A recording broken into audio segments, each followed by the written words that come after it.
पाकिस्तान को चौतरफा मार पड़ रही है। Taliban, TTP, PLA, Baloch liberation army के खिलाफ पाकिस्तान की सेना जंग तक नहीं लड़ पा रही है। गोला बारूद तक में भी कमी है। लेकिन आप ये जानकर चौंक जाएंगे कि पाकिस्तान एक ऐसा फैसला ले लिया है कि पूरी दुनिया में उसकी थू-थू हो रही है। हिंदुस्तान में एक कहावत कही जाती है, पोजीशन घटे तो घटे, अकड़ ना टूटे। इस कहावत के पीछे छिपा अहम सामने वाला समझ जाता है। कुछ यही हाल पाकिस्तान का है, जिसके हुक्मरानों, सियासतदानों को मुल्क के मसाइल, आवाम, जमहूरियत, कंगाली, भुखमरी और जंग से कोई लेना देना नहीं है। उनके पेशानियों पर कोई बल नहीं पड़ रहा है। उन्हें बस अपनी सूझ रही है, अपना जेब दिख रहा है।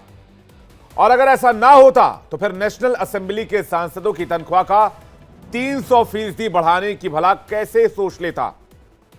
पूरी दुनिया से खैरात मांगने वाले की कोशिश में लगे रहने वाले पाकिस्तान में अपने सांसदों की दरियादिली देखते बन रही है। बड़ी बात यह कि इसमें सिर्फ हुकूमत के लोग नहीं है, बल्कि विरोधी भी शामिल हैं।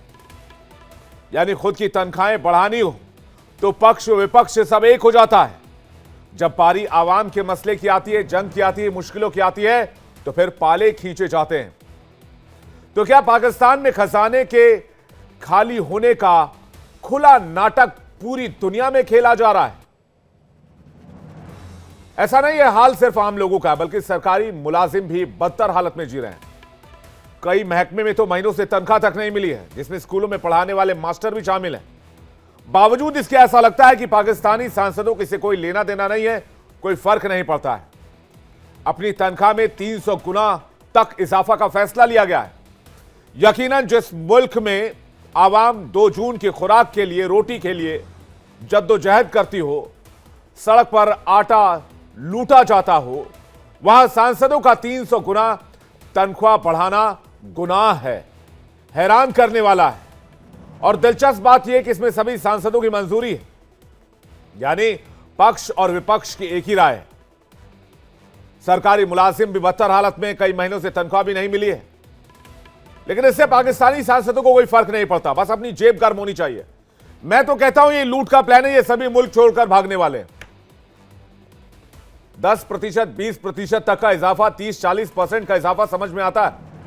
300 गुना बढ़ोतरी तनख्वाह में, यानी मुल्क को लूटने का फुल प्रूफ प्लान, वो भी संसद से पारित हुआ प्लान, नेशनल असेंबली से पारित हुआ प्लान।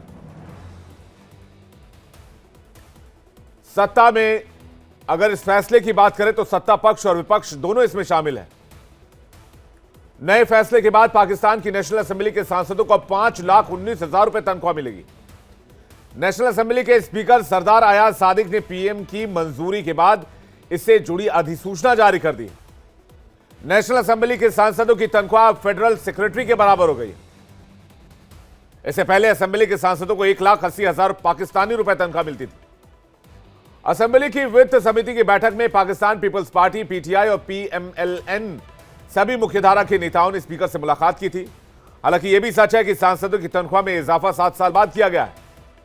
लेकिन सवाल पाकिस्तानी हुक्मरानों की नीयत पर है, क्योंकि एक तरफ तो आवाम के मसले हैं, भुखमरी है, और इसका कोई हल किसी नेता, सांसद या सरकार के पास नहीं है। पाकिस्तान का विदेशी मुद्रा भंडार भी लगातार खत्म होने की कगार पर पहुंच रहा है। कर्ज का बोझ बढ़ता जा रहा है। हर दिन दुनिया से खैरात पाकिस्तान मांगता रहता है। दूसरी तरफ सांसदों की तनख्वाह में 300 गुना इजाफा कर देना, यानी कि ये सीधे सीधे लूट पर उतर आए हैं और ये पाकिस्तान छोड़कर कभी भी भाग सकते हैं। इसलिए मैं सवाल पूछना चाहता हूं, जब मुल्क कंगाल तो सांसद क्यों मालामाल? दुनिया से आर्थिक मदद का दिखावा और अपने ही देश से छलावा, आवाम की भुखमरी और तालिबान से जंग, लेकिन उनके ही नुमाइंदों ने दिखा दिया अपना असली रंग। बातचीत करने के लिए major general GD Bakshi, defence expert, हमारे साथ जुड़ रहे हैं। मेजर जनरल ए के सिवाच, डिफेंस एक्सपर्ट, हमारे साथ जुड़े। Colonel retired Shailendra Singh, defence expert, थोड़ी देर में हमारे साथ होंगे। इरशाद अहमद, नेता पीएमएलएन, हमारे साथ थोड़ी देर में होंगे। एजाज अहमद, वरिष्ठ पत्रकार, पाकिस्तान, इस वक्त हमारे साथ जुड़े हुए हैं। मैं सबसे पहले जीडी बख्शी सर का रुख करूंगा। जीडी बख्शी सर, आपको आवाज आ रही है क्या? जी आ रही है। जय हिंद सर। मेरा पहला सवाल आपसे है कि पाकिस्तान में 300 गुना सैलरी में इजाफा किया गया, वो भी सांसदों के, नेताओं के, और पाकिस्तान की आवाम सड़कों पर। ये आईएमएफ की बात करते रहते हैं दिन रात कि भाई आईएमएफ से पैसा मिलेगा, पैसा मिलेगा, दुनिया भर से पैसे की बात करते हैं, लेकिन ये तो खुद ही अपने मुल्क को लूटने की शुरुआत कर चुके हैं। GD Bakshi sir. बिल्कुल साहब, बिल्कुल लूटने की ये कगार पे आ गए हैं। बात ऐसा है कि पाकिस्तान एक फटीचर मुल्क है, दुनिया भर में भीख का कटोरा लेके घूम रहा है। कभी अमेरिका की तरफ जाता है, सऊदी अरेबिया, कभी आईएमएफ, कभी यूएई, कभी चीन।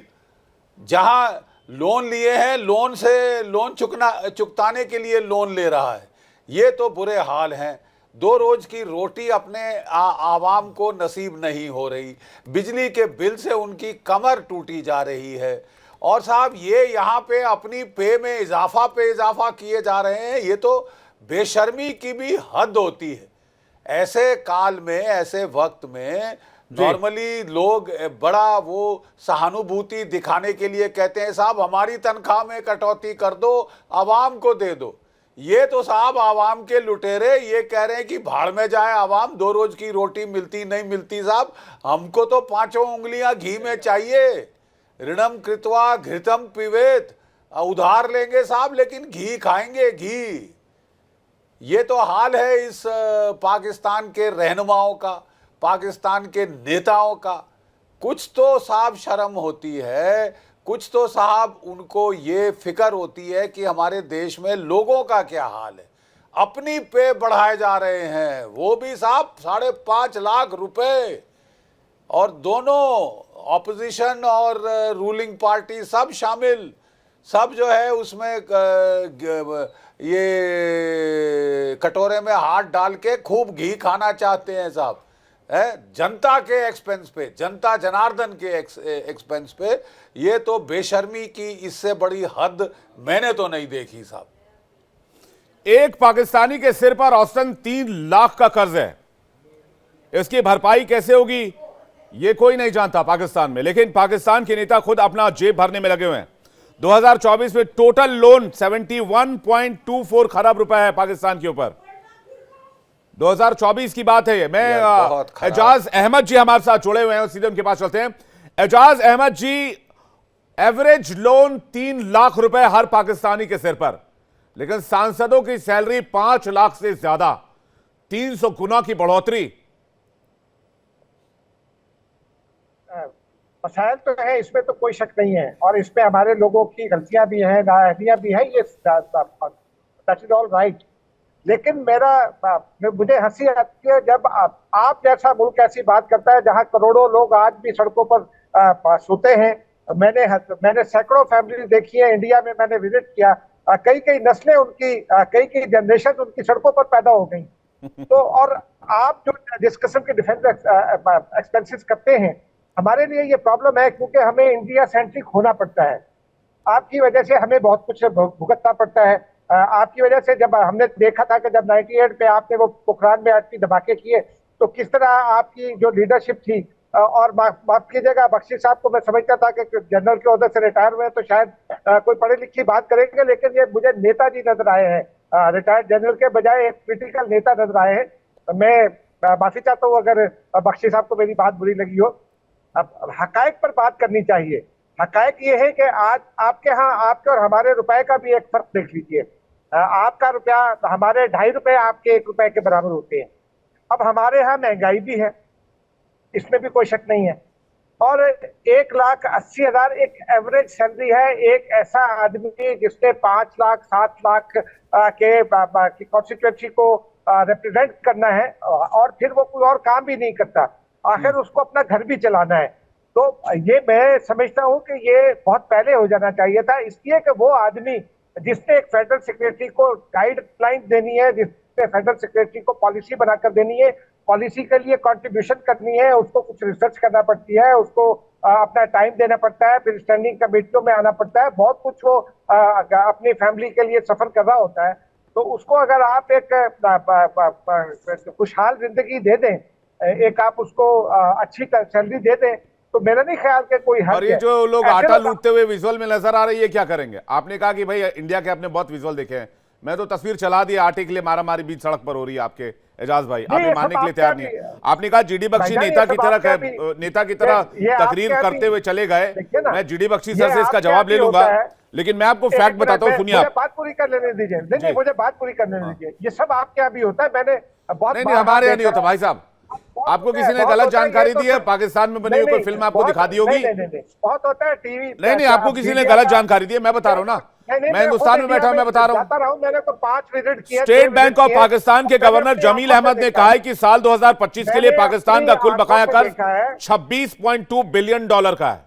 उन्होंने ये भी कहा, कौन कह रहा है? ये बात ठीक है। स्टेट बैंक ये ऑफ बात ठीक पाकिस्तान के गवर्नर जमील अहमद कह रहे हैं पाकिस्तान बात को अपने बिल्कुल मित्र ठीक है। देशों से मैंने कर्ज शुरू से में कुछ कहा- राहत तो मिली है, लेकिन मैंने शुरू में कहा कि लेकिन ये मसाइल हैं। 26.2 बिलियन का मैंने कर्ज शुरू में कहा कि ये और मसाइल उसके हैं। ऊपर लेकिन मुझे सांसदों ये की बताइए सैलरी कि में जिस 300 मुल्क गुना का में इजाफा, 36 करोड़ बेशर्मी लोग- की हद होती है सर। मुझे ये बताइए, जिस मुल्क में 36 करोड़ लोग सड़कों पर सोते हो, वहाँ ये बड़े भारी भारी अखराजात करके या आप सब मरीज लेते हैं। हम आटा नहीं लूटते हैं, आप रफाइल हमें लेते आटा हैं। लूटने की जरूरत नहीं पड़ती है। जब आप हम पर चढ़ाई करने को दौड़ते हैं, अभिनंदन को पकड़ लेते हैं, फिर वो फैंटास्टिक चाय पीकर वापस जाता है और आपकी ताकत की कलाई खुल जाती है। आप आज तक रफाइल पे किए गए अखराजात को जो है ना, भैया वो आपके legitimize नहीं कर सके। आपके F-16 को हमने मिग बाइसन से मार गिराया था। हकीकत बताऊंगा तो आपको अच्छी नहीं लगेगी।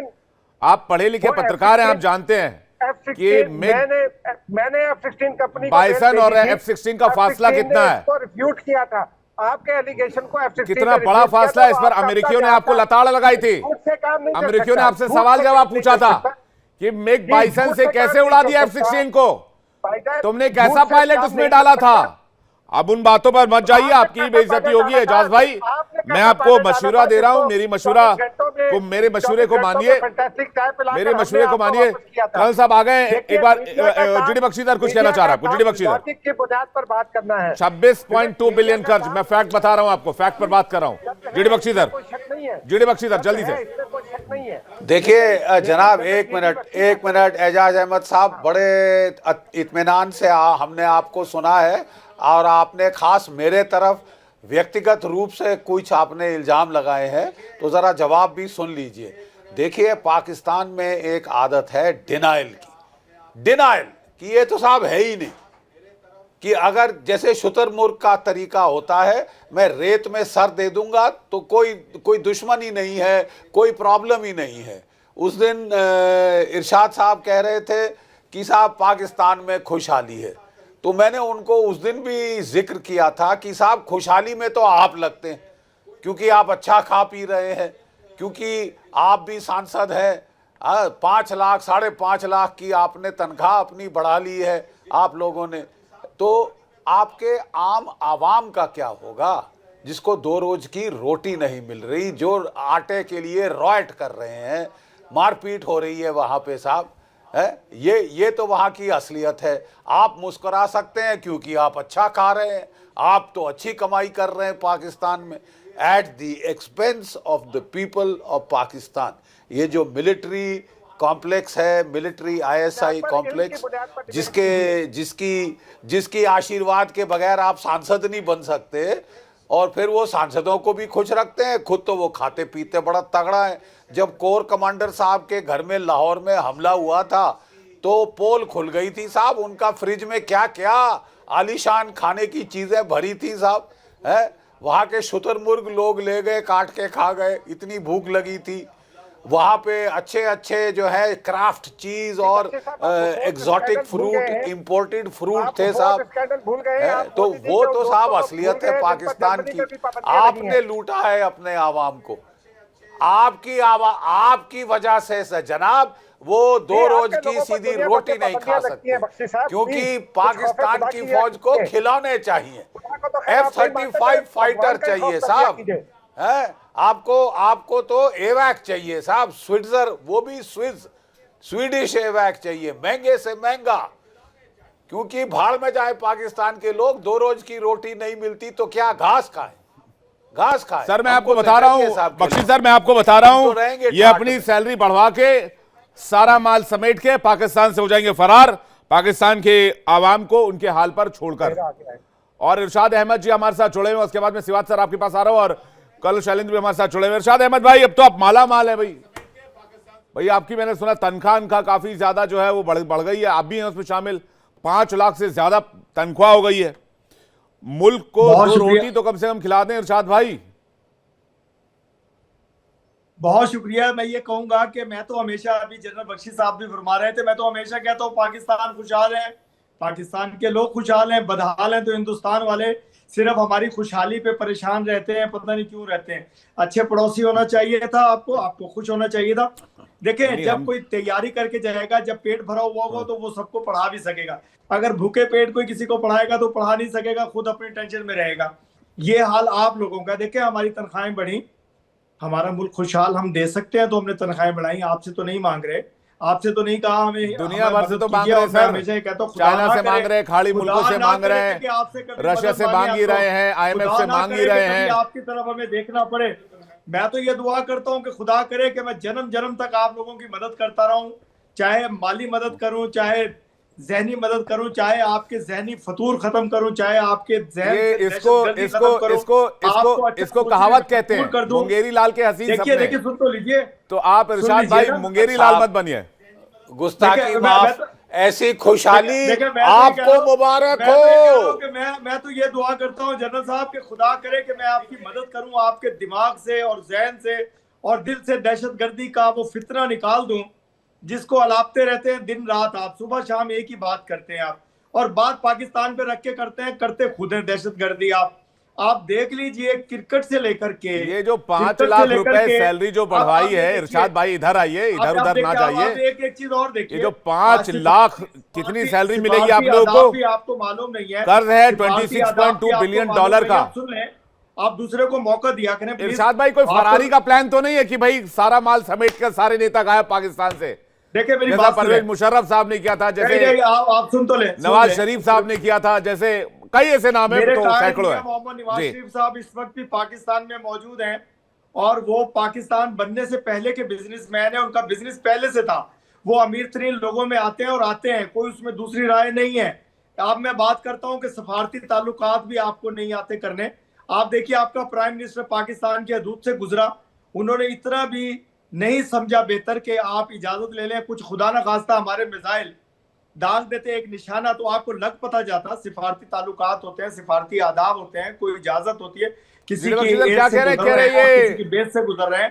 पाकिस्तान के आप प्रधानमंत्री के प्लेन को उड़ा देते, ये कह रहे हैं? हमने सफर किया, हमारी अच्छाई देखिए कि हमने कुछ नहीं कहा। हमने कहा ठीक है, कुछ नहीं कहा मतलब हमारे पड़ोस सिफारती आदाब। मैंने सुना 46 मिनट तक आप लोगों की पतलून टाइट थी, ऐसा सुना, ऐसे खबरें चल रही है। हमारा दिल बड़ा था कि हमने उन्हें कुछ नहीं कहा, क्योंकि हम ये चाहते हैं कि हम अनारकी ना फैलाएं, 46 मिनट तक आपकी तरह ना बने, हम 46 मिनट तक सांसें रोके बैठे थे आप लोग, ऐसा भी मैंने सुना।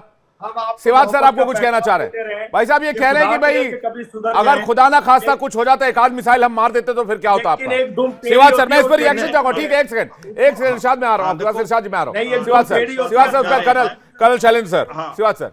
देखो, सच्चाई है, दहशतगर्दी का राग अलापने वो अलापते रहेंगे। प्रधानमंत्री का था, प्रोटोकॉल है, इसके तहत जो भी प्रोटोकॉल है उसके अनुसार कार्रवाई की है।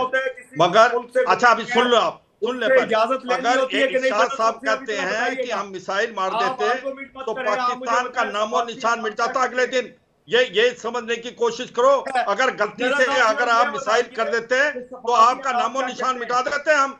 ये क्या बात करते हो आप? कोई समझदारी की बात करो। आप सांसद हैं, आप कहते हैं कि प्राइम मिनिस्टर का जो एक सिविल एयरक्राफ्ट है उस पर आप मिसाइल उड़ा देंगे, हम पाकिस्तान का नामो निशान मिटा देंगे अगर ऐसा कुछ करते हैं। इसके प्रोटोकॉल होते हैं, ये कुछ पूरे इंटरनेशनल प्रोटोकॉल है, ये कोई दो देशों के बीच में बातचीत नहीं है। ये आपको समझना चाहिए। आप इररिस्पॉन्सिबल बात कर रहे हैं कि प्राइम मिनिस्टर का जो एयरक्राफ्ट पाकिस्तान की एयर स्पेस से गया है, हम उसके ऊपर मिसाइल, कम से कम काइंडली आप सोच समझ के तो बोल रहे हैं। आप सांसद हैं, आप अगर आप गवर्नमेंट की तरफ से बोल रहे हैं कि अगर ऐसा होता तो पाकिस्तान का हम नामो निशान मिटा देंगे, ये याद रखो इरशाद साहब, सोच समझ के बोलो। ये आपको समझ। अच्छा आप सुन ले, मैं आपको ये बताऊं दो चार बातें। इरशाद साहब आप सुन ले, आप दो तीन बातें बताएं। पाकिस्तान की आज बुरी हालात है। आज पाकिस्तान का जो कर्जा है $80 बिलियन से ज्यादा है। एक एक करके इरशाद अहमद जी, आपने देखिए बड़ी बात कह दी है। आप पीएमएलएन के नेता हैं, आप कह रहे खुदा न खास से मिसाइल लग जाता तो फिर आपका क्या होता? आप इसके रिपरकशन नहीं समझे, ये प्रोटोकॉल होता है। और आपका एयर स्पेस बैन नहीं है। आपने 370 हटने के बाद कुछ दिन इसको बैन रखा था, लेकिन बाद में इसको आपने ओपन कर दिया। तो ये इस तरह की गीदड़ भपकी मत दीजिएगा, इसके रिपरकशन बहुत खतरनाक हो सकते हैं। ये बहुत सीरियस बात आपने कही है डिबेट में। ये बहुत सीरियस बात आपने कही है डिबेट में। आपने पीएमएलएन के हवाले से ये बात कही है एज ए पीएमएलएन नेता। सिवाज सर, ये बहुत सीरियस मैटर है। सिवाज सर चैलेंज स्क्रीन पे, बहुत सीरियस मैटर उठा रहे हैं इरशाद अहमद बहुत सीरियस मैटर उठा रहे हैं जी। देखो कम से कम एक इरशाद भाई, नेता है, अरे इरशाद भाई, तो आप पाकिस्तान पे इरशाद भाई करना यहाँ पर बैठ के इरशाद भाई एक एक करके सिवाज सर आपके पास वापस लौट रहा हूं। कल चैलेंज कुछ कहना चाह रहे हैं कल चैलेंज सर। इरशाद भाई कल चैलेंज को स्क्रीन पे लीजिए प्लीज, और इरशाद अहमद को थोड़ी देर के लिए वो कराइए, होल्ड कराइए जी। हाँ इरशाद भाई जय हिंद नमस्कार इरशाद भाई, आप मेरे पुराने दोस्त हैं। आज पहली बार एक टीवी शो में मैं आपका साथ दूंगा कि यस, जनरल शिवाज सर ने गलत कहा है। जनरल शिवाज सर ने बिल्कुल गलत कहा है कि अगर वो आपकी मिसाइल चल गई होती तो अगले दिन पाकिस्तान बर्बाद हो जाता। सर, अगले दिन तक कोई वेट नहीं करता, ये मेरी गारंटी है। Indian army, Indian defence forces, Indian political will उस लेवल का है कि आपको जवाब इंस्टेंटली मिलता। कल तक का वेट करने आजकल हमारी फितरत में नहीं है। आजकल हम वेट नहीं करते हैं सर। इरशाद भाई समझा करो बात को।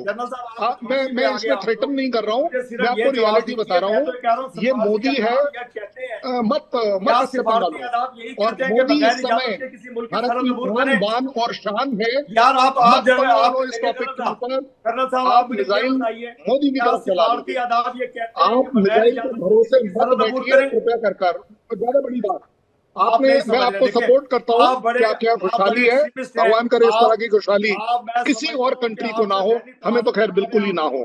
आपने बोल दिया कि राफेल खरीद रहे हैं। ओ भाई, राफेल हमारा अपना तरीका है काम करने का, हम खरीद रहे हैं। टॉपिक चल रहा है कि क्या आपको 300 गुना आपकी सैलरी बढ़नी चाहिए या नहीं बढ़नी चाहिए। आपकी सैलरी जरूर बढ़नी चाहिए, आप जरूर बढ़ाइए अपनी सैलरी को।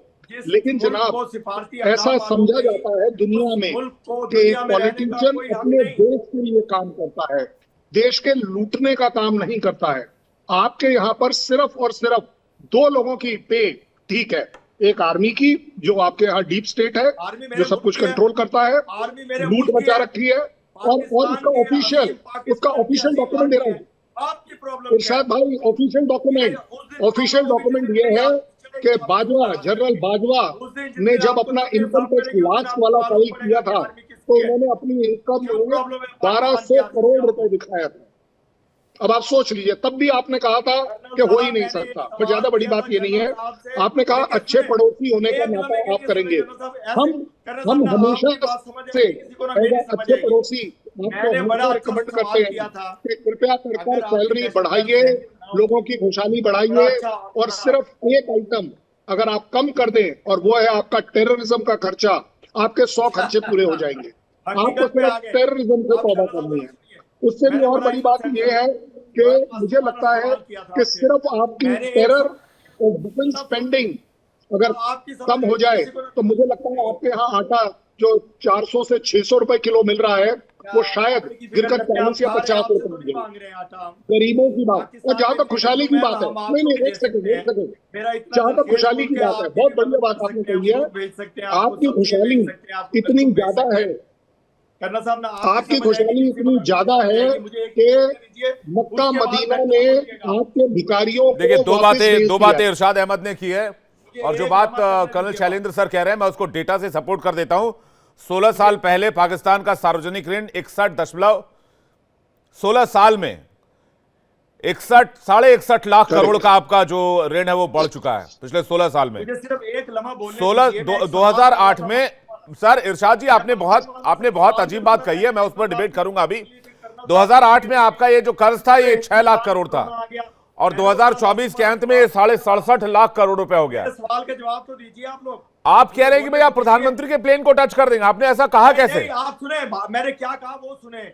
मैंने कहा क्या सफारत, मैं इसको हेडलाइन बनवाऊंगा कि किसी की सरहद अबूर करते हैं जी, उसको बताना होता है, उसको इंफॉर्मेशन दी जाती है कि हम गुजरने वाले हैं, खुदा ना जी। तो आपको क्या लगता है प्रधानमंत्री का प्लेन बगैर बताए आपको ये पाकिस्तान के एयर स्पेस से गुजर गया और आप हाथ पे हाथ डाले बैठे रह गए? इंडिया है, ये मोदी है, ये आप ये दो तरह की बात कर रहे हैं। कर्नल साहब एक सेकंड, आप कह रहे हैं कि प्रधानमंत्री का प्लेन पाकिस्तान के एयर स्पेस से जा रहा था, आपको पता ही नहीं चला? बात नहीं की जैसी आप लोगों फिर तो आपको पूरी की पूरी वायुसेना को बर्खास्त कर देना चाहिए और आर्मी को रिजाइन करके पाकिस्तान छोड़ देना चाहिए। आपने पाकिस्तान और दूसरी बात ये कि आपने कहा कि आप प्रधानमंत्री का प्लेन छू देंगे। सवाल किया था क्या सिफारती आदाब यही होते हैं किसी मुल्क की सरहद से गुजरने के बगैर बताए? भाई साहब तो आपको बता के थोड़ी गुजरेंगे, अगर कोई दहशतगर्दी बाकायदा इंफॉर्मेशन दी गई होगी। किस तरह की बात कर रहे हैं? बख्शी साहब की बात में जा रहा हूं। बख्शी साहब दो तरह की बात कर रहे हैं इरशाद अहमद जी। इरशाद अहमद कह रहे हैं कि भाई प्रधानमंत्री के प्लेन पर अगर कोई मिसाइल लग जाता तो क्या होता?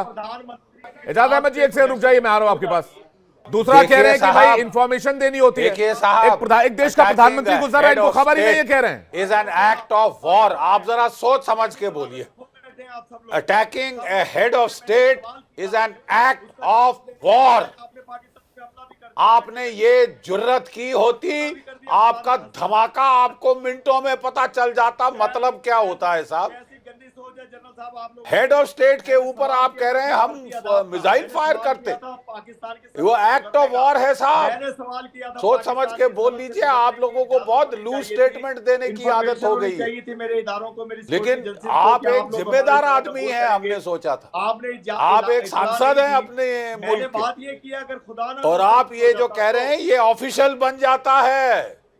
ये ऑफिशियल बयान है सर, मैं तो कह रहा हूं इसको ये हेडलाइन है आज की तारीख में। प्राइम मिनिस्टर का प्लेन पाकिस्तान उड़ा देता हमारे, जनरल साहब जंग छिड़ जाती साहब। अभी तक मैंने कहा हजारों लाशें बिछ गई होती आपकी तरफ खासकर। अगर ऐसा कुछ होता तो नहीं है कि क्या बात है। It is a serious statement. उन्होंने प्रोटोकॉल, आपने एक ऑफिशियल स्टेटमेंट दिया इरशाद अहमद जी साहब। हिफाजत से गुजारा, आपने अपने जियाउल साहब का जहाज उड़वा दिया था, वो घर की बात है। वो एक्सप्लोडिंग मैंगोज आम याद है, आमों में बारूद डाल के आपने अपने जियाउल हक साहब को खिलाए थे, उनका जहाज डाउन हो गया था। साथ में अमेरिकन एम्बेसडर भी मारा गया, गरीब आपका जनरल जो मारा गया, लेकिन वो था आपके घर का मामला। आप ट्राई करिए ये जरा इंडिया के प्राइम मिनिस्टर का जहाज उड़ाना। आप बड़ी सीरियस स्टेटमेंट बोल रहे हैं साहब। कल तो ये हमारी पार्लियामेंट में उठेगा, कंप्लेंट जाएगा आपकी एम्बेसी को। हर तरीके से कमाल है। आप लोगों ने और कितने आपने बगैर आग झपके बोल दिया है कि हम आपके प्राइम मिनिस्टर का जहाज उड़ा सकते थे।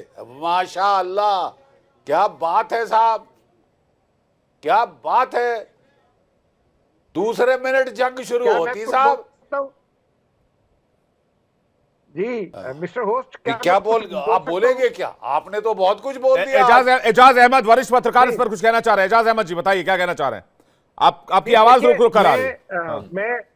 मैं इरशाद साहब की बात से एग्री नहीं करता हूं। ये प्रोटोकॉल में यकीनी तौर पर इंडियन जो एविएशन है उन्होंने पाकिस्तान को आगाह किया होगा, और लेकिन इरशाद साहब की कोई सरकारी हैसियत नहीं है, इसलिए आप इसको ऑफिशियल स्टेटमेंट नहीं ले सकते।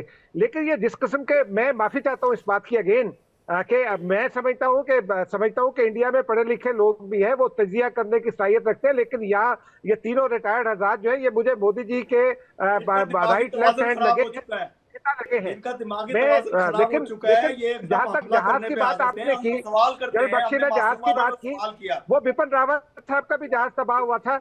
लेकिन ये जो आप कहते हैं ना कि आप हमारा वजूद मिटा देते, आपका वो जो एक है क्या नाम है उसका, वो जो नेवल ऑफिसर है वो हमारे अभी भी कैद काट रहा है, आप अभी तक उसका जवाब नहीं दे पाते। आप साजिशें करते रहते हैं पाकिस्तान के खिलाफ, ये एक फैक्ट है। आपने कनाडा में क्या किया? नहीं, मैं जवाब देता हूं आपको। लोगों के खिलाफ अमेरिका में केसेस चल रहे हैं। आपके प्राइम मिनिस्टर को कल जिस तरह उसने फ्रेंच प्रेसिडेंट ने नजरअंदाज हैंडशेक नहीं किया उसने, वो आप दुनिया भर में इज्जत उसी से आपकी जो है ना वो कंसीडर होगी कि आपकी कितनी इज्जत है। मैं जाती तौर पर ये समझता हूँ कि इंडिया एक बड़ा मुल्क है, पाकिस्तान भी एक सिग्निफिकेंट मुल्क है। आप हमें धमकियां देंगे, इससे काम नहीं चलेगा। हम मिल बैठकर बात कर सकते हैं। टीवी डिबेट में बैठकर आप धमकी दे रहे हैं, आपके लोग धमकी दे रहे हैं, पहली बात। दूसरी बात, टेररिज्म के कैंप आप चलाएंगे। तीसरी बात, जैसे मोहम्मद लश्कर तैयबा को आप पालेंगे। चौथी बात, ओसामा बिन लादेन एबटाबाद में आपके यहाँ बैठेगा और आप हमको सिखा रहे हैं कि भाई इज्जत क्या होती है और ज्ञान क्या होता है। तो भाईजान इनको आपकी कितनी इज्जत है इस पूरी दुनिया में? कितने नंबर पर आता है आपका मुल्क इकोनॉमी के मामले में? बीटीपी को फाइनेंस करते हैं आप। अब आपके लोग Baloch liberation army GD Bakshi sir जवाब देना चाह रहे हैं उसका। सिवाज सर आपके पास आ रहा हूं। जीडी बख्शी सर, हॉस्पिटल में इलाज कराता एजाज अहमद साहब एक मिनट। नहीं, एजाज अहमद साहब आप अच्छा ओके, आप एक जिम्मेवार आदमी लगते हैं।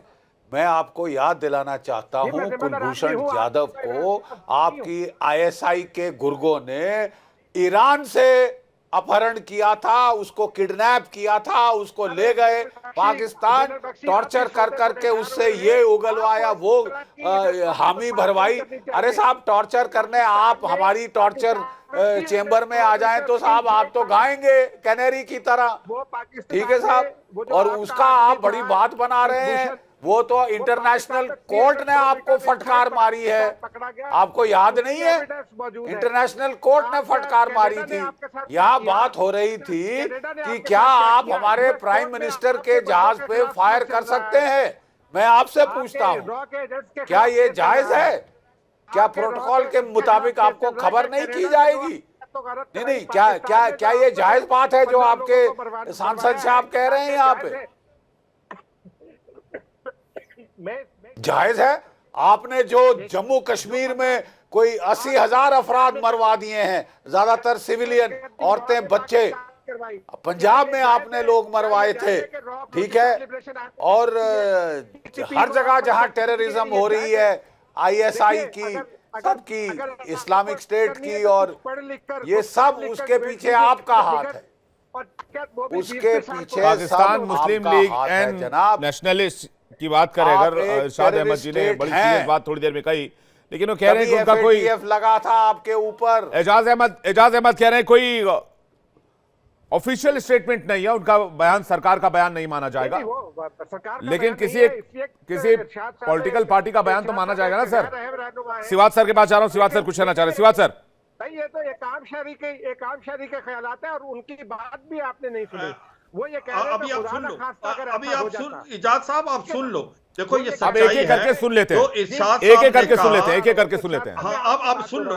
देखो सच्चाई ये है, भारत और पाकिस्तान के बीच में सिविल एयरक्राफ्ट कर चलने का परमिशन है, दोनों तरफ से एयरक्राफ्ट चलते हैं। और जब कोई भी, चाहे भारत का प्राइम मिनिस्टर या पाकिस्तान का प्राइम मिनिस्टर जाएगा एक दूसरे के एयरस्पेस से, एक एसओपी है, एक प्रोटोकॉल है, उसके तहत परमिशन ली जाती, बताया जाता है। मगर अगर ये सोचना कि भाई भारत के प्रधानमंत्री आए और उनके ऊपर मिसाइल छोड़ दी जाएगी, तो इससे ज्यादा इर्रेस्पॉन्सिबल स्टेटमेंट नहीं हो सकती। वो एक प्रकार से एक संसद हैं, वो पीएमएलएन के नेता हैं। अगर कोई नॉर्मल बंदा बोलता है फिर भी मान लिया जाए। ये एक क्या स्टेटमेंट है? क्या स्टेटमेंट पास करनी चाहिए? क्या इसके ये बिना सोचे समझे इसकी अहमियत को नहीं समझते कि अगर ऐसी स्टेटमेंट आप पास करेंगे तो उसका इम्पैक्ट क्या होगा? तो आपको ये सुन तो लें आप, ये सच्चाई है, इनको ये नहीं पता कि उन्होंने क्या बोल दिया, और आप उसको जस्टिफाई करने की बात कर रहे हैं। They can not justify what he has spoken. इन्होंने एक ऐसी चीज बोल दी जो इर्रेस्पॉन्सिबल है। एक ऐसा देश, अब आप आतंकवाद बनते जा रहे हैं क्योंकि आतंकवाद वाला देश है। नहीं, आतंक तो आप फैला रहे हैं। छोड़ देंगे प्राइम मिनिस्टर के एयरक्राफ्ट पे, अगर आप छोड़ देंगे तो जैसे मैंने बताया नामो निशान मिट जाएगा पाकिस्तान का। ये एक एक्ट ऑफ वॉर है, जैसे बख्शी साहब बता रहे थे। अगर आप एक दूसरे ऐसे करेंगे तो ये क्या होगा, आप इसका एक प्रकार इम्पैक्ट दे सकते हैं। अगर मैं इरशाद अहमद साहब आपको बताएं, आप ना जो चीज बोलते सोच समझ के बोलो, क्योंकि इसके बड़े इम्पैक्ट होते हैं। और आप अगर मैंने आपको बताया आप एक रिस्पॉन्सिबल पार्लियामेंटेरियन हैं अपने देश के, अगर ऐसी स्टेटमेंट करेंगे ये आपको बाउंस बैक होगी। ये देखना कि कल तक क्या आप वो कह रहे हैं कि भाई वो कुछ और कहना चाह रहे थे। मैं एक बार इरशाद अहमद जी के पास जा रहा हूं। इरशाद अहमद जी, आप कह रहे हैं आप कुछ और कहना चाह रहे थे, आप क्या कहना चाह रहे थे? आप मुझे सुनेंगे तामुल से तो फिर आपने तो जंग भी छेड़ दी और मेरे पाकिस्तान को खुदा ना खास्ता हमला भी कर दिया आपने। मैंने कहा, ये सवाल किया था बड़ा मासूमाना कि क्या सिफारती आदाब यही कहते हैं किसी के मुल्क की सरहद से जब आप गुजर रहे हैं उनको इतला भी ना दें, खुदा ना खास्ता अगर कोई दहशतगर्दी हो जाए मेरी सरहद के करीब। मैंने ये नहीं कहा कि पाकिस्तान हमला कर दे या मेरी अच्छा, आपने ये कैसे सोच लिया, बताया नहीं उनको? अगर कोई दहशतगर्दी हो जाए तो उसका जिम्मेदार कौन होगा? देखिए, मैंने इतनी बात की है तो आपके 4 जो लोगों ने कहा पाकिस्तान पे हमला कर देंगे। यार, आपकी इतनी जुर्रत होती, खुदा की कसम, ये बूढ़े होके रिटायर हो गए आप मेरे मुल्क की मक्खी नहीं मार सके जनरल साहब। आप अरे 93,000 प्रिजनर देखे थे पाकिस्तान के, तो इससे हो गए थे। बांग्लादेश बनकर था। इरशाद अहमद 1971 में मैं था फौज में, जब आपका मुल्क के 2 टुकड़े हुए थे। यहाँ तक दहशतगर्दी अच्छी है आपकी। 1971 में मैं इसी फौज में था जब आपके मुल्क के 2 टुकड़े हुए थे जनाब, 2 टुकड़े। टुकड़ा मेरे साथ आ गया, ईस्ट पाकिस्तान खलास हो गया था, मक्खी नहीं मारी, आधा देश मार दिया था।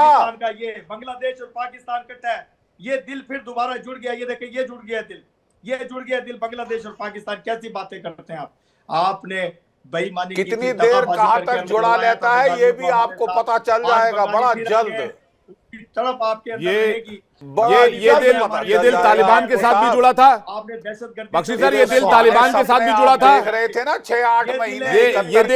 ये दिल अफगानिस्तान के साथ भी जुड़ा था। नवंबर दिसंबर ये दिल जैश ए मोहम्मद के साथ भी जुड़ा था। 13 दिसंबर, 14 दिसंबर, 16 दिसंबर को आपने आत्मसमर्पण कर दिया था। कुछ मर्जी कीजिए, मक्खी नहीं मारी, 2 टुकड़े कर दिए थे। और ये जो आप उंगलियां जोड़ते रहिए, वहां जमीन पर देखते जाइए होता है क्या, दिल है आगे आगे होता है क्या। आगाज आपने किया हर बार, खत्म हम करते हैं। ये नाटक आपने शुरू किया CIA के साथ मिलकर। प्रॉब्लम ये है कि चचा बाइडेन चले गए हैं, डोनाल्ड ट्रंप आ गया है। अब आपके अब्बा जान आ गए, और जो आपके मुल्क से सख्त नफरत करते हैं वो जनाब। चरणों में बैठिए, क्या पॉलिसी है साफ कीजिए, लेकिन क्या पॉलिसी है? चरणों में बैठिए नहीं साहब, हम वहां से अच्छे हथियार लेके आएंगे आपको सबक सिखाने। कीजिए, आप जो कुछ मर्जी कीजिए, आप तनहा रहे। देखिए, बांग्लादेश को लेके ज्यादा खुश मत होइए। मोहम्मद यूनुस की सरकार चंद महीनों की मेहमान है।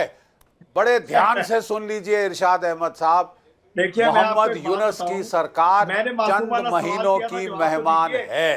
गिठान बांध लीजिए ये। अच्छा, आप दहशतगर्दी से पीछे हटिए, दहशतगर्द गिठान बांध लीजिए। मैं आपको बता रहा हूँ आगे आगे होने क्या वाला। सिफारती आदाब की बात कीजिए, सिफारती आदाब की बात कीजिए, मासूमाना सवाल का जवाब दीजिए, ना कि मेरे मुल्क पे हमला कीजिए। ठीक है भाई, शुरू आप करते हैं बार बार, हम किसी पे हमला नहीं करते हैं। ये आप लोगों का शुरू किया होगा बार बार और खत्म करते। कर्नल शैलेंद्र कुछ कहना चाह रहे हैं इस हालात पे जिस पे आप जा रहे हैं। कर्नल शैलेंद्र कुछ कहना चाह रहे हैं। कर्नल साहब जल्दी से। कर्नल शैलेंद्र सर, मुझे सिर्फ 10 सेकंड, क्योंकि बड़ा अच्छा लगा मुझे इरशाद साहब ने बोला सिर्फ सवालों के जवाब दीजिए। पहले तो सवाल का जवाब सबसे बढ़िया ये है कि इजाज साहब ने कहा कि इरशाद साहब ने गलत स्टेटमेंट दी है, उनको इस तरह की स्टेटमेंट नहीं देनी चाहिए थी। मैं बिल्कुल इस बात को सपोर्ट करता हूं कि कोई गलती से अगर कुछ बोल गया है उसके लिए माफी मांगी जा सकती है, कोई इसमें बुराई नहीं है। बट जहां तक इजाज साहब का कहना है जाधव का case, well let me tell you one thing, Jadhav को तो आपने फांसी दी हुई है, ये क्यों नहीं पा रहे? डर किस बात का है? क्यों नहीं कर पा रहे? आपके पार्लियामेंट में स्टेटमेंट आया था, ये मैंने नहीं दिया। अब ये मत बोल देना कि पार्लियामेंट में झूठ बोला जाता है। क्या बोला उन्होंने कि अभिनंदन से रिलेटेड अभी 3 बंदों ने जब ये बात करी गई तो बाजवा वो जो आर्मी चीफ थे उनके पैर कांप रहे थे। आप समझ ये आपके लोगों ने स्टेटमेंट दी है। आप में से किसी ने कहा कि इरशाद साहब ने अपने आप को करेक्ट किया कि नहीं जी वो दहशतगर्दी में सुनवा देता हूं, पीछे आपको बोले वो बयान रेडी करके भाई आपके यहाँ तो दहशतगर्द है ही नहीं, ये तो आपका क्लेम है, आपका तो खुशहाल देश है, तो दहशतगर्द कहां से आ जाएंगे? आपकी तो आर्मी दहशतगर्द है। जहां तक बांग्लादेश का सवाल है, आपके पास एक बहुत बढ़िया एग्जांपल दे देता हूं। आपने अफगानिस्तान में भी आईएसआई को बोला था कि सब कुछ वो ठीक कर देगी और आईएसआई एक गवर्नमेंट बनाएगी जो पपेट गवर्नमेंट होगी। आपने देख लिया आपके साथ क्या हाल हुआ। मत चिंता करिए, पूरी दुनिया रियलाइज कर रही है कि दहशतगर्द देश आतंकिस्तान कहाँ है, ये सभी को पता है। और जहां तक बात आ रही है कि अब्बा जान वाली, ये बढ़िया बात हो गई। यूएस की गोद में आप जब 70 साल खेले तो वो अब्बा जान नहीं था। आजकल उसने आपके किक मारकर बाहर निकाल दिया, आपको टेररिस्ट डिक्लेयर कर दिया, तो अब वो अब्बा जान हमारा हो गया। वो वेरी नाइस, हमारे साथ उनके रिलेशन बराबरी के हैं, इमर्जिंग के हैं, भिखमंगाई के नहीं है जिसके ऊपर आपने 70 साल गुजारे हैं। मानिए मेरी बात, हमें कोई प्रॉब्लम नहीं है आपके पॉलिटिशियंस की पे बढ़ जाए, जरूर बढ़ाइए, लोगों का भी देखिए, आवाम का भी देखिए। आप सिर्फ टेररिज्म और अपनी आईएसआई और आर्मी को कंट्रोल कर लें खर्चों में, आपके 100 खून माफ हो जाएंगे, आप दुनिया के अच्छे देशों में काउंट होना शुरू हो जाएंगे। बट प्रॉब्लम यह है कि आपने आंखें बंद कर रखी है और आप बोलते हो कि शर्त तो मैं जब हारूंगा, जब मैं मानूंगा कि मैं हारा हुआ हूं। अरे भाई मत आप ये टॉपिक बार बार लेकर आइए कि आप कहाँ हारे हैं या कहाँ नहीं जीते। आप जीते ही नहीं है कभी कहीं, इंसानियत से हारे हैं आप अपने यहाँ पॉलिटिकली हारे हैं, आप अपने यहाँ किसी पड़ोसी देश के ऊपर दादागिरी करने की कोशिश पर। एजाज अहमद कुछ कहना चाह रहे हैं, एजाज अहमद को सुन लेते हैं। एजाज अहमद जी, क्या ये सही है कि भाई आपके ऊपर इतना कर्ज है, 62-67 मिलियन डॉलर का कर्ज है, और ऐसे समय में वहां के नेताओं को अपनी तनख्वाह में इजाफा करना चाहिए, न कि जो देश के मेन प्रॉब्लम्स हैं, तहरीके तालिबान पाकिस्तान है, बढ़ते आतंकी हमले हैं, बलूच लिबरेशन आर्मी है, तालिबान दावा कर रहा है हम डूरंड लाइन को नहीं मानते हैं, अटक तक का इलाका हमारा है। आपके नेता जो हैं वो जेब गर्म करने में लगे हैं, जेबें भरने में लगे हुए हैं। क्या ये राइट टाइम है? जी देखिए, ये जो इल्जामात आपने लगाए हैं ना, चार्जशीट जो आपने पेश की है, ये इंडिया में भी पर लगता है, पाकिस्तान में भी लगता है। अभी बाइडन के बेटे को सजा हुई थी तो उससे अपने बेटे की सजा माफ की, ये लगते रहते हैं। लेकिन जो इशू है, ये बात दुरुस्त है कि मैंने इब्तिदा में कहा कि हमारे इकोनॉमिक इश्यूज हैं, हमारे नेताओं को कुछ ख्याल जरूर करना चाहिए। लेकिन ये भी तो ज्यादती है ना कि एक नेता जो पूरे 7 लाख के हल्के को कॉन्स्टिट्यूएंसी को रिप्रेजेंट करता है, उसकी तनख्वाह 1,80,000 हो, उसकी तनख्वाह रैशनलाइज हुई है, ये बिल्कुल दुरुस्त हुआ है। इकोनॉमिक इंडिकेटर्स अब हमारे बेहतर हो रहे हैं। 1,80,000 का चले डबल कर देते, 3,60,000 कर देते। आप सीखिए मोदी से, 1 रुपया तनख्वाह लेता है, सीखिए योगी आदित्यनाथ से, 1 रुपया तनख्वाह लेता है, करप्शन है आपके 1 रुपया। इसीलिए तो तबाह हुआ हिंदुस्तान, इसीलिए तो परेशान है हिंदुस्तान। इंसानियत की सर्विस, 1 रुपए की सैलरी पे काम कर रहे हैं वो लोग, और आप बोलते हैं कि नहीं 1,80,000 कम बढ़ गया। अरे 1,80,000 क्या, 1,80,00,000 दे दूंगा। सड़कों के किनारे बैठे वो जो हाजत करते हुए लोगों में आपको मिल जाएगी। अटारी से दिल्ली तक जरा सुबह में सफर की लीजिए ना, आप कितने खुशहाली वहां दिखाई दे जाती है। तो हम दोनों को रैशनल होकर बात करनी चाहिए, अपने अपने इश्यूज को। भाई साहब रैशनल होकर ही बात करें, इंडिया 3rd लार्जेस्ट इकोनॉमी बनने जा रहा है, इसमें रैशनल होने वाली कोई बात नहीं है। मैं फैक्ट बता रहा हूं, शिवाज सर कुछ कह रहे हैं। लेकिन 36 करोड़ लोग आपके अभी भी सड़कों पर सोते हैं। सर ये पता नहीं ये फर्जी आंकड़ा कहां से लेकर आ गए आप? कर रहे हैं भारत और पाकिस्तान को, तो भारत की इकोनॉमी आज 5th लार्जेस्ट है और 3rd लार्जेस्ट होने वाली है चंद एक सालों में। पाकिस्तान टूटने के कतार पे है, भूखे नंगे कटोरा लेके ये पैसा मांगते हैं, पैसा मांगते हैं, लोन लेते हैं पुराना लोन चुकाने के लिए। इस चीज को ये क्यों नहीं मान रहे? और ये कह रहे हैं कि इनका 110 बिलियन डॉलर का कर्जा है और इनका जो फॉरेन रिजर्व है घट के करीब 10 बिलियन डॉलर आ गया। 15 दिन का इंपोर्ट नहीं था, डबल फिगर में इन्फ्लेशन है, एक्सपोर्ट इनके बिल्कुल खत्म हो गए, टेक्सटाइल इंडस्ट्री काम नहीं कर रही, इंपोर्ट बढ़ते जा रहे हैं, इन्वेस्टमेंट आ नहीं रही लॉ एंड ऑर्डर के कारण। तो सच्चाई है पाकिस्तान की रुपये जो है 70% गिर गया एक साल में, आज 250 से 300 रुपए।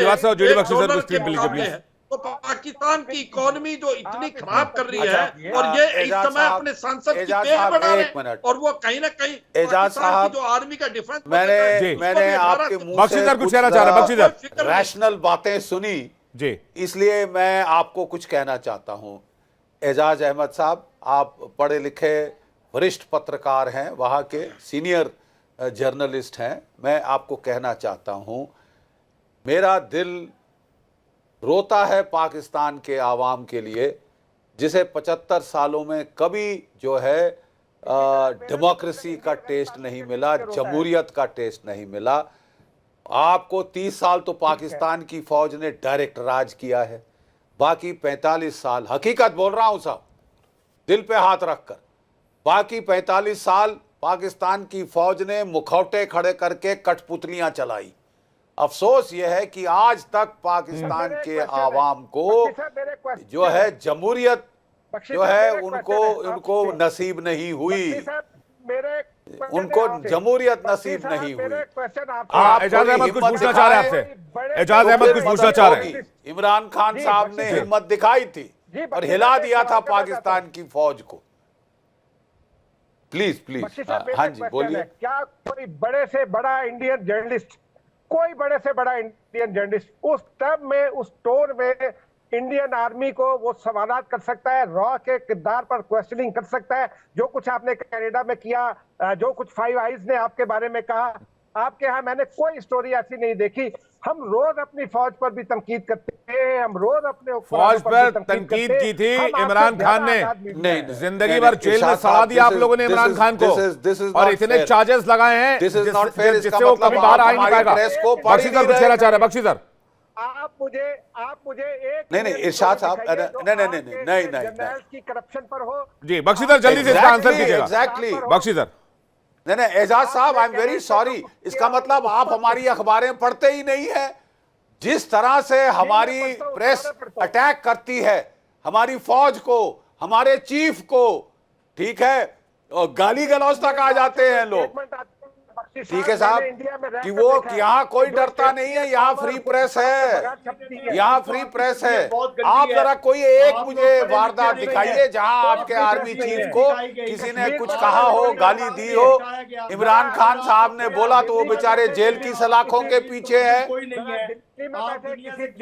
यहाँ टोटल फ्रीडम है टू से what you like, total freedom है। बड़ी जबरदस्त ऑपोजिशन पार्टीज है, गलत या सही वो गालियां जरूर देती है, गालियां देना वो नहीं रोकती। आप इसका मतलब हमारी न्यूज को फॉलो नहीं कर रहे।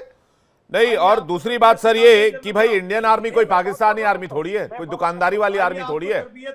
ये हार्ड अर्न जो रेस्पेक्ट इन्होंने कमाया है, उस रेस्पेक्ट की वजह से इनको इज्जत मिलती है, और न सिर्फ भारत में मिलती है बल्कि पूरी दुनिया में मिलती है। भाई आपके जनरल भी कांपते हैं इंडियन आर्मी के नाम से, ये कोई पाकिस्तानी आर्मी थोड़ी है कि भाई दुकानदारी चला रहे हैं, स्पा चला रहे हैं, सलून चला रहे हैं, मसाज पार्लर चला रहे हैं।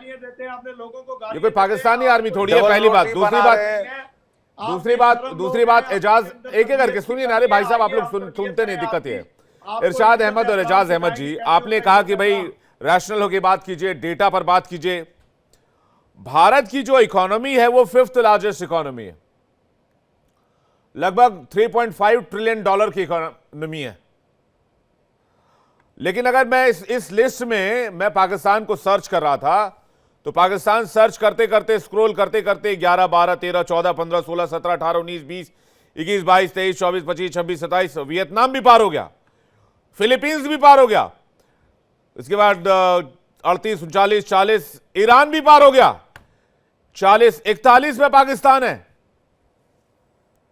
41वें नंबर पर पाकिस्तान है एजाज अहमद, आपकी इकोनॉमी 41वें नंबर पर है वर्ल्ड ऑर्डर में।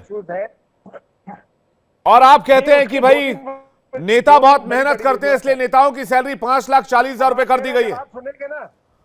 आप डेटा पर बात करते हैं, मैं आपको डेटा पर जवाब दे रहा हूं।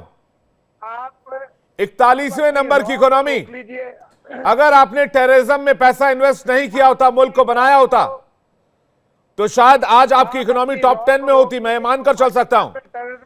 और आपके बाद जो मुल्क बांग्लादेश आजाद हुआ 1971 में, उसकी इकोनॉमी जो है 34वें नंबर पर है, आपसे 7 पायदान ऊपर है।